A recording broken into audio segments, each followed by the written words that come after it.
funny and ain't cute. Neither. Okay, so even though I table these school ladies, we're starting this recording. What we're going to do, everybody got to look at the camera when it's your turn to introduce yourself. And let's talk about what we're doing here. Okay, so I think Ursula. There you go. Okay, so ladies, our group is called Sisters Meeting After Church, which is SMAC. Our email address is sistersmeetingafterchurch@gmail.com. Cool. And what we do is, most Sundays, we sit and we talk about moving forward. Because everybody around this table is at least 50. And we're trying to move forward in life. At least 50. Okay, so It's gonna be honest. we had, 55. okay, so 55. And what we are finding is that our income exceeds our outgo. I mean, I'm sorry, our outgo exceeds our income. By a lot. And even if you are still of working age or you still have a job, we're reading Lynn Richardson's Symphony, right? Right, Okay, okay. you remember bring that book today? I did. I Is did. your book? Okay, right. Ursula has the book holding it up. So, and what she basically says is that everybody needs, and you know, we can call them side hustles if we want to. Everybody needs an additional income. If you get her book, and she does Wealth Wednesdays on YouTube, which are really interesting. But for our purpose and what we're trying to do is we're trying to be supportive and help each other, and also help other women too, who after a certain age realize we still living, but we don't really have those kind of plans for the future. Now there are some people who have had incomes that have been great, and they're going to live nicely. There are those of us who have worked just to make ends meet and to pay our bills, and as we find we're older, it ain't so nice.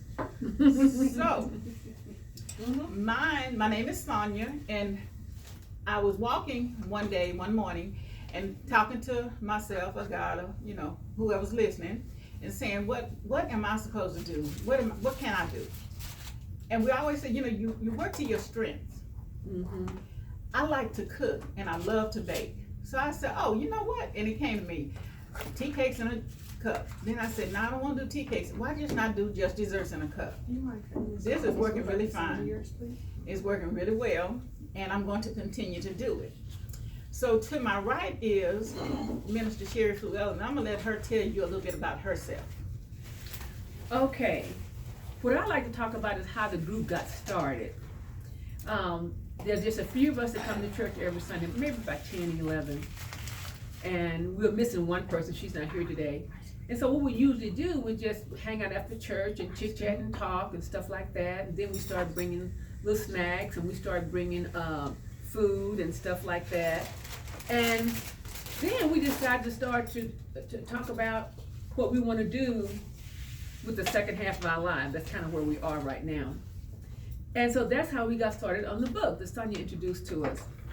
And it's a way for us to connect with each other, because we only see each other once a week. To connect with each other, well, Monday night Bible class too, we see each other there, but that just started. That's Zoom. Yeah, that's Zoom. And we just get together and we talk about our fears, our challenges, our hopes, our dreams, we pride, and we just decided to really do something really positive with this. And I actually look forward to this every Sunday. I look forward to hanging out with the sisters after church. So, great name Sonia came up with. But anyway, my name is Sherry Fluellen Irvin, and I am a licensed minister, and I'm a licensed LPC. I still work. I'm going to retire in December. Yay! Anyway, have a fear about retiring because, hey, I'm used to that paycheck. What can I say? So, I am in private practice, but I just do a little bit at a time. I just have a few clients, but for now, but that's something that I'm going to really work with, because that's something that I do well. I teach, I encourage, I uplift, and that's just a gift God has given me. And I do a little preaching every once in a while to my clients, and we have a prayer. So that's what I'm going to do. That's what I plan to do. And I have some things that I want to write about as well. So I'm just praying about that, asking God to just help me feel the fear that I have sometimes and just do it anyway. So that's what I'm working toward. And being together with my sisters every Sunday, we encourage each other. And some of us talk during the week on the phone. Sunday and I talk a couple times a week on the phone. That's my best friend, been my bestie for over 30 years now. 40. That long? I guess so. Oh my God. Time has passed. Thank you, Jesus. We don't look like We don't look what we've been through. Anyway, that's what we are. So we decided we were going to just record this session and just do what we do. Just, it's not scripted or anything like that. We just, hey, sisters hanging after church. What can I say? Thank you. Thank you, Miss Sherry. Miss Sherry is also going to school. Yes, I am. In the theology, and we're going to keep her in prayer. And also, she was saying we do this. Y'all, some of these will be edited, but a lot of them won't, because this is real talk during real time. Next week, we're going to try to do Facebook Live. Minister Deborah suggested that, and she's going to introduce herself next. And we're also going to do YouTube Live, and we're going to do Zoom. We're going to see as many people that want to join us, however they can join us, be a part of this. And we say, it's for women 50 and older, but if you're 40, come on, because you know what? You need to start planning for your future as well. There is nothing like. Quick, before Deborah introduces herself, I had worked on a job for over 15 years. I had my plan. I was saving 10%, giving God 10%, paying bills, saving a little extra, because I wanted to retire. I had my 401k going. I thought I was going to do good, right? So, 59, I believe I was 59 when I was told, we no longer need your services. Kind of hurt my feelings. Well, it took me a minute to get over that, because what it did was it interfered with my plans. I hadn't consulted God on those plans, because those were my plans. And he said, okay, so let me take control. He did. I tell y'all, my income has been cut, I'm not going to say in half, but every month, every time a bill is due, I can pay that bill, and it ain't nothing but me trusting and believing that God can do it and will do it. So you have your plans in place, but they may not work out for you. But now we're going to move on to Miss Deborah, Minister Deborah, and let her introduce herself. Thank you. Yes, I'm Pastor Deborah Valerie, and oh wow. Yes, oftentimes women do not do financial planning early in life, if they do it at all. I know that firsthand because my career was a certified financial planner and a stockbroker. And oftentimes my clients would be male. And when they passed would be the first time that I met their widow, who didn't know account numbers, who didn't know what assets they had. And thankfully, they had me as a certified financial planner. And there's a difference. Your child, your 8-year-old, can call themselves a financial planner. A certified financial planner is a certification just like CPA or similar to CPA. You're in college courses for 2 years, and only the College for Financial Planning can give you those credentials, and you have continuing ed.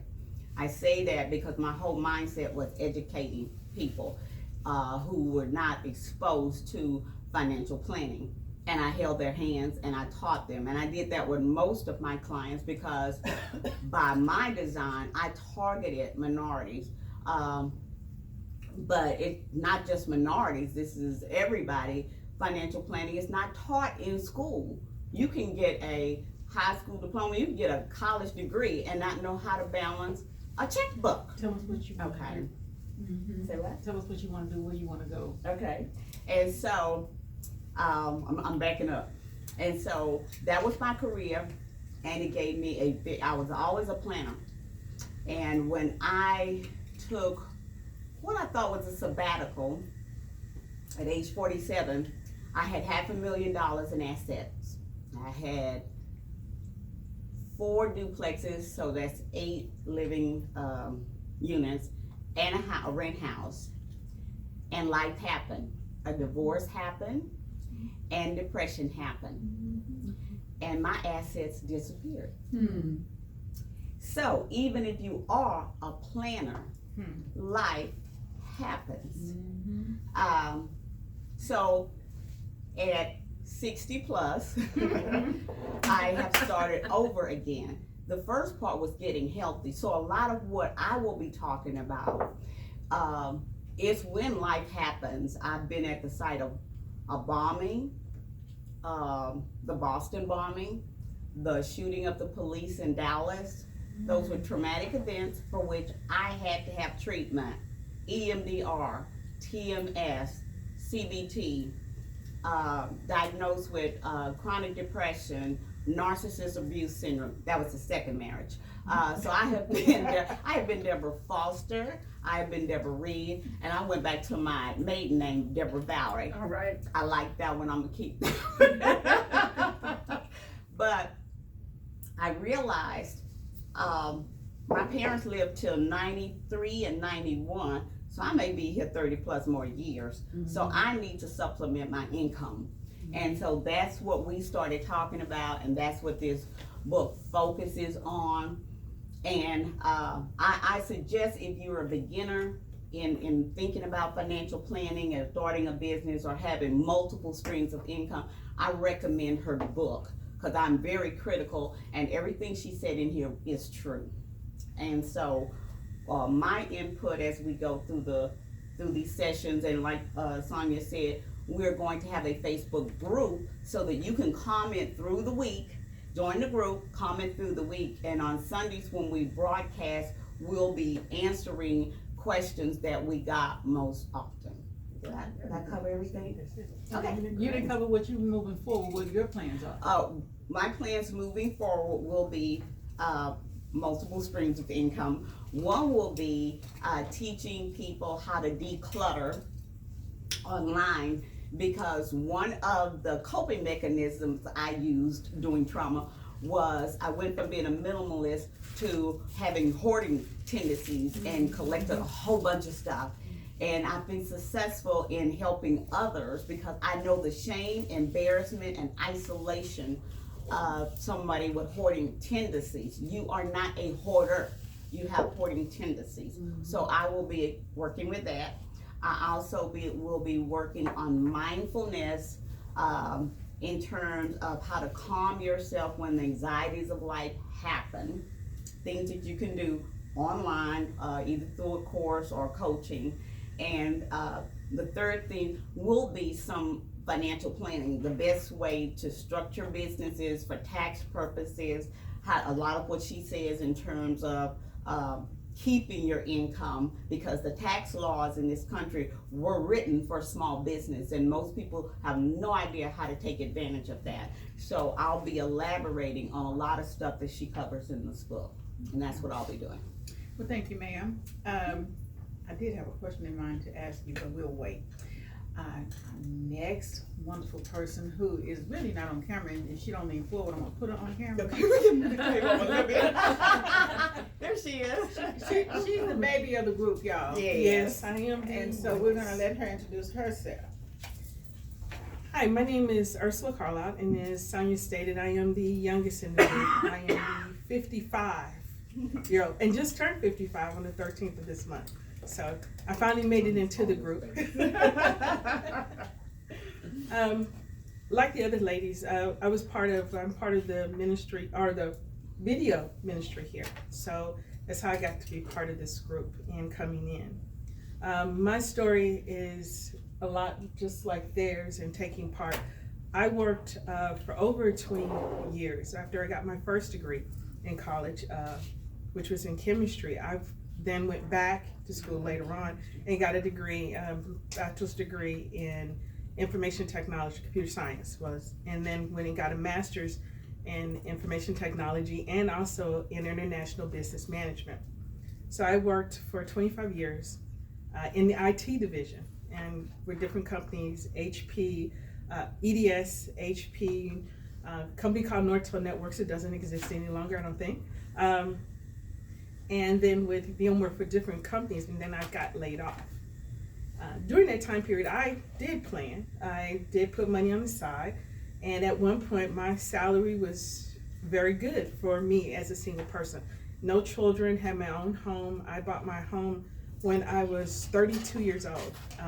Went out and bought a house because I was making too much money to not have a home and was paying for rent.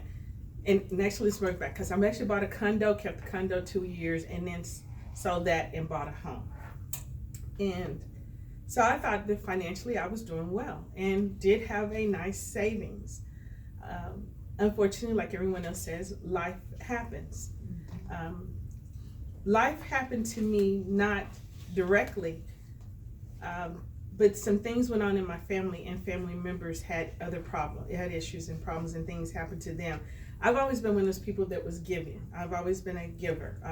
When people would call and ask me for stuff, it was, if I had it, I gave it. It was never a hard thing to say no, and that included financially. If I had $2 and they asked me for $3, I would go out to find a third dollar to try to give to them if I needed to. And in that, with family members, I had a family member that got very ill and ended up spending quite a bit of money. And what I didn't realize is each time I was having to take money out of my savings or take money from this to pay another bill or hospital medical bill or whatever needs to be done. When I had hardwood floors installed, I mean, just changing in my life and in my home was costing. And eventually I was laid off, and we still lived for a year and a half with me being laid off from work because it was hard to find a job. What I found out for myself is after working so many years and making that salary that I was at that time, and it was a 6-figure salary, that people had a tendency to not want to hire you. They had a tendency that when you would come in the interview, they tell you how great you are for the position, but we can't afford to pay you this much. We can only give you this. And at first, I, like probably anyone else, thought, no, I'm not taking that. I've put too much investment in my time, too much into my career, too much in learning, studied the certifications, degrees, everything. I deserve this. This is what I deserve. So I didn't take it at first because while I was doing fine. We lived off of a savings account. I had disposable income that I'd saved up, ready for this rainy day. Well, actually, and it wasn't even so much that I thought the rainy day was coming. I just thought, oh, I'll turn 62, 65, I'll retire, and I'm just going to take a trip around the world because I'll have this money saved up. Mm-hmm. Well, unfortunately, the trip around the world took place in the house. On Google and YouTube. Yeah, Mm-hmm. yeah, at the world, that's it.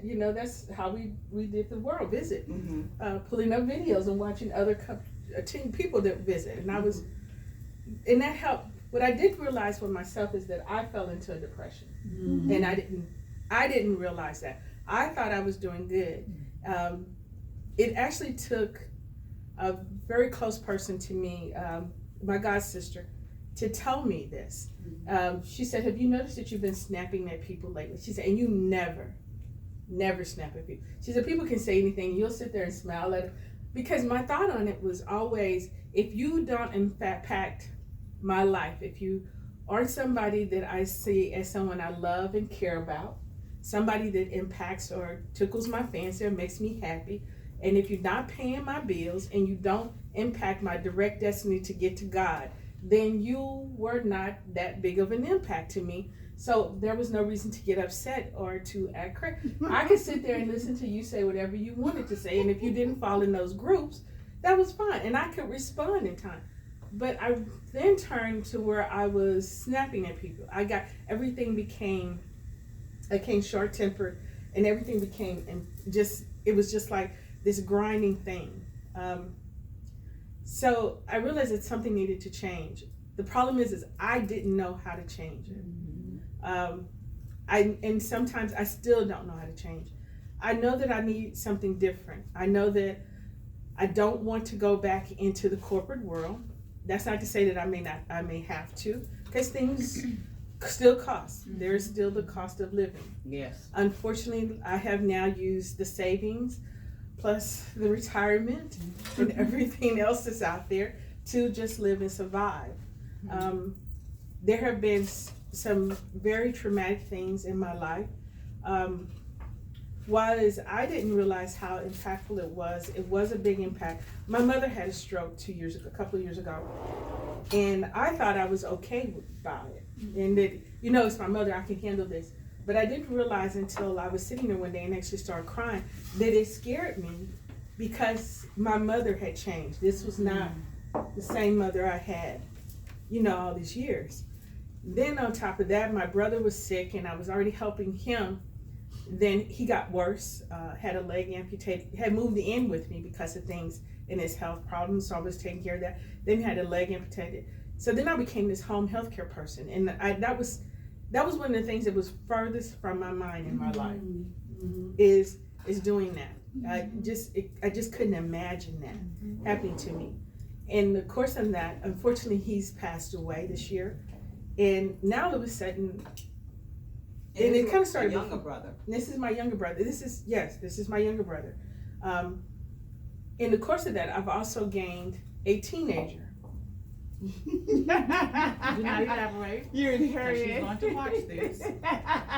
And I Love her. I love her, dear. Don't get me wrong. I could not love this child any more than if I had given birth to her myself. I couldn't.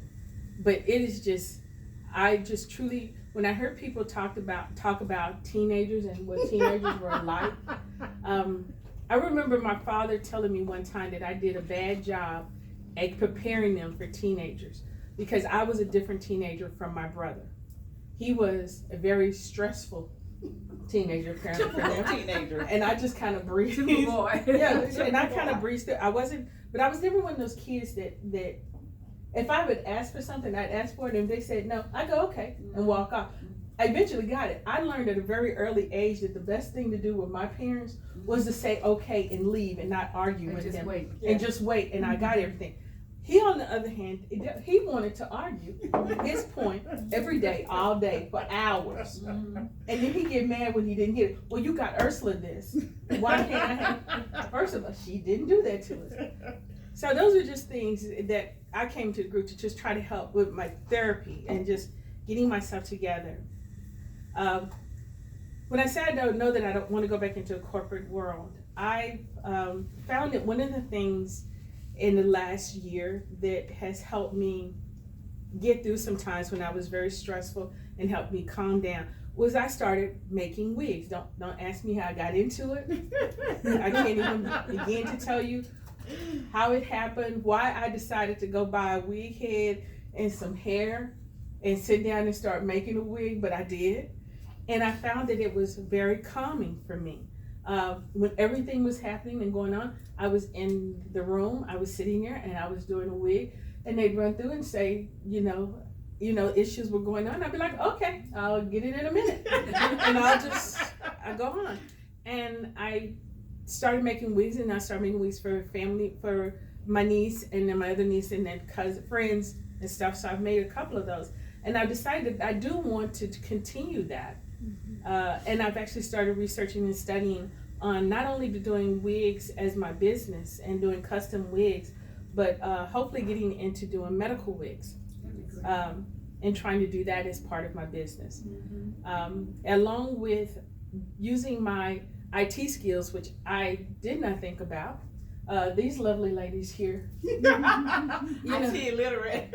after, Speak for yourself. I'm not IT. No, she's not. She's not. I am. And I'm not IT illiterate, but I am IT out of touch. that's it. We're all on the learning curve. Yeah. That's it. This So, one, this one. Honey, I am. What you call it when you I try to did. pass the Illiterate. keep getting a D? Illiterate. Okay, she's helping me today, and I'm gonna pay her. So, first customer. that's it. So I found that in helping them with different things with their computer, even phones, and then another item was helping someone set up and do their TV at home, just setting up their IPTV Yes. and getting that set up and getting that running. And then it was mentioned to me, why don't you use that as part of your business? It's another stream of income. And I was thinking, oh, so you mean all those years I spent in IT listening to people develop software, network infrastructure system, security system. And that, by the way, that was what my job was I was a program manager for network infrastructure, security, network systems and setup. So So that thing is, I do understand how networks work. That I could actually use some of that training to actually do another stream of income. So that is one of the 2 businesses that I've decided I wanted to set up. And then the goal is to hopefully find enough, or to be able to do this enough and have enough income coming in that I don't have to go to somebody, go back into work. Cause right now I think I am still kind of at that mindset that where if I go in and it doesn't go well, somebody says something crazy, I can't guarantee that my response will be calm enough that I get to keep my job. You gotta be Christian enough to Yes, Christian enough. And I need to be able to do that because I need to have that income. Okay, so we're going to speak positivity into that existence. Yes. Thank You're you. going to want to do it, Yes. That's it. and whatever comes, you're going to be able to handle it. Yeah. You don't even know how. But you know what I tell my best friend all the time? It ain't your business how God handle his business. You know, Amen. and that's it. Step out on Amen. faith. We just gotta believe. Yeah. And it's really hard because when I thought about, I did not stop. I got home. When I'm walking and thought about this, I'm going home. I'm doing it. I don't even know how I got into making t-shirts. It was just something I wanted to do. You know what? I don't either. I don't. I remember you talked about it one time, but I don't know. Somebody asked you to make one, or you made yourself one. I don't remember how that happened. I And I mentioned to think- my daughter that I wanted to do t-shirts. Now, this is my mini me. She lives in Arkansas now. Her name is Nikki. And she said, what do you need? And so I'm rattling off the things that I need. And then I look up a few days later and I got a Easy Press at my door. She's already bought part of it. So I'm like, oh, well, I guess I better go out and get the cutting. And I think what you've heard as we've circled around this table, she brings it up in this book. And because part of my career was research, I do way too much research on everything. I research it to death. But the constant stream is that God blesses people with gifts. And those gifts can be monetized into income streams. And so for those who are watching, I encourage you wherever you are to get with like-minded friends, and you guys watch this as a group and then discuss it amongst yourself, because you have what you thought was, just a hobby. I never would have guessed this IT person was making wigs, okay? And I didn't know. I paid someone to do, and they didn't do a good job, what she could do in her sleep. And you are surrounded by people with gifts that they have never spoke about, or they never even explored, because they were caught up in the 8 to 5 and providing for small children and families. So all of us are at a certain age where children are not dependent upon us. That's not to say young people can't do this because they have more energy, but you do need to start to develop those gifts, and with the mindset of this gift, somebody will pay You're right. to be online I'm to so have a passionate about, because win we're gonna give Minister Sherry have last thoughts. made. We got a mess on this table because we're celebrating my birthday, and we're gonna end this video because next week we're gonna be live. We're gonna post this so people can see it. But before Minister Sherry gives her final thoughts, I think it's important that everybody play to your strengths. Yes, What are you good at? yes, What do you like doing? yes. And we need to stop thinking about it from, was talking to my nephew the other day, the money aspect of it. Oh, I can make money doing this. Because you can be the best singer in the world and never cut a record. But are you good at it? But you can sing in weddings and this just play to your strengths. Who are you? What do you have to offer? And not just to yourself to make money, but to the world and to help other people. Yes. Because a closed mouth don't get fed, and a closed hand ain't getting nothing put in it. So we're gonna let Minister Sherry say her final thoughts. I'm getting off camera because I'm gonna finish this video. Go ahead, Miss Sherry. And you know, one of the things I want to say, especially to women that are our age, we're in the second half of our life, and I think we think there's nothing else we can do. There's always something you can do. Yes. And remember when we were kids, I think when we were children, most people had an idea of things they want to do. But when they grow up, life happens and they forget about that. But that can still happen. I can remember one of the things I've always wanted to do was teach. That teaching is really my first love. And I do that now. I teach our Sunday school class on Monday. I absolutely love it. As a counselor, I consider myself as a teacher. I used to think teaching had to be in front of the classroom with students. And I've done that before too, but I realized you don't have to do, that's not what you have to do.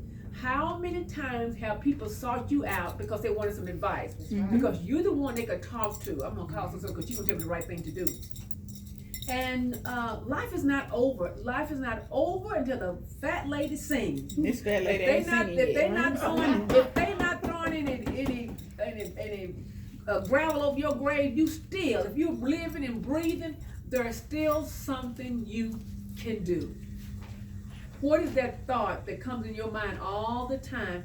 If you think about it, if each of us think about it, we always have like a focus on something. It may be just a fleeting thought that runs through our mind because we think, well, I got too old, I can't do it, and blah, blah, blah. But no, if it's, I remember the scripture where it says, God will give us the desires of our heart. Well, I've learned that doesn't mean the desires that we want, but it's the desires that He wants for us. That He's placed in So our heart. what has He been putting in your heart and in your conscience that you need to do and you haven't done it? And I'm speaking for myself too, because I'm one of the world's worst procrastinators. That's something I'm working on this year. But I don't think I give you a run for your money now. Me too. Everybody at this table is here for a reason. You know, We need the collective push from one another. and I think we need to do is just slow down. What's a priority? Put first thing first, and just do that. Put one foot in. I tell my clients, put one foot in front of the other, and just do that. Hope to see you next week. Thanks Bye. for Have a good joining day, ladies. us. Bye.